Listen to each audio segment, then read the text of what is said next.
Hi there. Welcome to another Market Minute with Jay Cottrell with eXp Realty. This one I'm going to deviate a little bit from the normal, just throw out the data out there, really because I want to answer a question that I get all the time right now as a real estate professional. And that is, when is this housing bubble going to burst? But before I get into that, first, just a real quick data on our market. Over the past week, we did add 239 new residential listings to our market in our region, and we put 233 under contract. So we have seen a net gain of 6, but again, even though that's a welcome to be gaining inventory instead of losing inventory of homes on the market, it was a small number, 6 out of about 500 to 600 current listings out there. So small gains, but we'll take any gain at this point, right? Okay, before I go and answer that question, let me go ahead and get the legal disclaimer out of the way. The views that I'm about to express are those of me and me alone as a real estate professional and as a very amateur economist. These are not the views, and they do not represent the views of eXp Realty, any of its affiliates or other brokers or agents. So this is just me. This is nobody else. All right, so to answer the question, when is this housing bubble going to burst? I'm going to challenge you a bit and say, what makes you think it's a bubble? And don't talk about that last article you read on Facebook or anything like that, because one of the things that I do when I look for real information is I try to stay away from any of the articles or comments that are very sensationalized. So when they're using language like we're going to crash or doom and gloom type language, I look for the stuff that's more data. So here's what the data says, and here's what we think that data means, not trying to use the data to push your point of view across, but just allowing the data to sort of speak for itself. So when I look at the data, there's a few indicators that make me think that, one, we're not in a bubble, but also it's not bursting anytime soon, even if we are. One is demand. So demand for houses, especially in our local market here, is still extremely high. The inventory is still extremely low. So that means that there are many, many, many more buyers out looking to purchase a home right now than there are homes to actually buy. And so that is still continuing to happen. And I don't see that changing anytime soon, because we are at such a low inventory number of homes that it would take drastic changes and drastic additions. We'd have to be putting drastic numbers of new construction homes on the market every week to start making up those numbers to get to a more balanced market. And I don't see that happening anytime soon.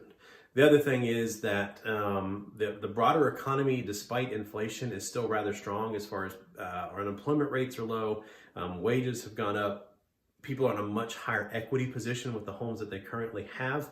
The mortgages aren't in danger of tons of foreclosures because the lending standards have been much higher. They did learn from the previous crash that they didn't need to give out free money to anybody that wants it. So they've had fairly decently strict requirements on who they lend money to buy a house, which means a danger of massive foreclosures does not seem to be on the horizon. In fact, foreclosure rates are still historically low right now. So all those lead me to believe that there's not going to be any huge crash. We do expect that we will see small inventory gains towards the end of this year and pricing moderation. So what I mean by that is we're not going to see home prices crash, but we will see a leveling out at some point in time this year to where we're not getting the double-digit increases in home values that we've seen over the past year, which is a welcome reprieve for buyers that have been trying to buy over the last couple of years and watch every time they go out to look at a new house, it feels like that the prices keep going up on them. So that should moderate a bit this year. The other question I get is, when is the best time to buy? Well, there's two answers to that. One is yesterday, and then other answer is today. So it's really depending on why you're wanting to buy and what your need is. The same thing for selling. Really, why are you trying to sell? That determines on when was the best time for you individually. And that's one of the things I like to work out with my clients. So again, sorry to burst your bubble, pun intended, but I don't personally think we're going to see a major housing bubble burst. The only way that it's going to happen is if the broader economy collapses. So I don't see housing market collapse causing the economy to collapse. I see it happening in reverse this time, if there is one, because we do have a war going on. We do have high inflation, and we don't know how those market forces are going to interact well with each other. So unless the broader economy crashes, I don't see housing prices in the housing market crash. And even if it does, we are so far into low inventory that it might just bring us back to a more balanced market.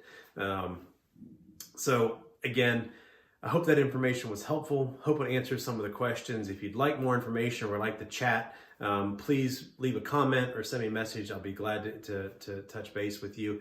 And also, if you enjoy these videos, please be sure to like my Facebook page and my YouTube channel and like the videos, and also share them with your friends and family, because this is how I feed my family, and I am a full-time real estate professional. So if you know of anybody that's looking to currently buy or sell a house and don't know who to talk to, I would love the introduction to meet with them and see if we'd be a good fit and if I would be the right one to help them out. I hope you enjoy the rest of your week. This one got a little more long-winded than I wanted it to be, but I hope the information was helpful. Thanks and have a great day.